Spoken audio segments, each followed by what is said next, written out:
સાબર dairy વિવાદમાં આમ આદમી પાર્ટીની પણ એન્ટ્રી થઈ ચૂકી છે। 23 જુલાઈએ અરવિંદ કેજરીવાલ ગુજરાત પ્રવાસે આવી રહ્યા છે। અરવિંદ કેજરીવાલ સાબર ડેરીના પશુપાલકોને મળશે। એમએલએ ચેતર વસાવાના પરિવાર સાથે પણ મુલાકાત કરવાના છે। મોડાસામાં પશુપાલકો અને ખેડૂતોની મહાપંચાયત કરશે। આમ આદમી પાર્ટી પ્રદેશ અધ્યક્ષ ઈશુદાન ગઢવે કહ્યું કે પશુપાલકો પર કેસ થયા તે પરત લેવાય, પશુપાલકનું મોત થયું તે પણ તપાસ થવી જોઈએ। ટીયર ગેસનો ઓર્ડર આપ્યો તેની સામે ફરિયાદ નોંધાવી જોઈએ। મૃતકની સરકાર અને સાબર ડેરી 1-1 કરોડ સહાય આપે તેવી ઈશુદાન ગઢવે માંગ કરી। ડેરીનો નફો ભાજપની સભામાં ઉપયોગમાં લેવાય છે તેવું પણ ઈશુદાન ગઢવે કહ્યું। ભાવફેર જે ગયા વર્ષે 19% આપ્યું હતું એ જ 19%ની માંગ હતી, ડેરીએ ન આપ્યું।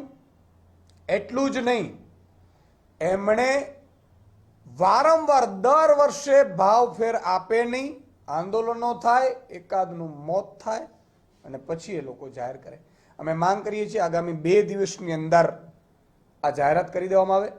મેં જ્યારે માનનીય અરવિંદ કેજરીવાલજી સાથે વાત કરી કે ખેડૂતો અને પશુપાલકોની હાલત ભાજપે દયનીય બનાવી દીધી છે, એટલે માનનીય અરવિંદ કેજરીવાલજીએ ગુજરાતના ખેડૂતો, પશુપાલકો, દૂધની મંડળીઓ અને દૂધમાં જે ચાલતા પશુપાલકોને જે ખેડૂતોની લૂંટ ચાલી રહી છે એનો અવાજ બનાવવા માટે માનનીય અરવિંદ કેજરીવાલજી આગામી 23 તારીખે અમે મોડાસામાં પશુપાલકો અને ખેડૂતોના એક મહાપંચાયતનું આયોજન કરી રહ્યા છે, જેમાં માનનીય અરવિંદ કેજરીવાલજી આવી રહ્યા છે।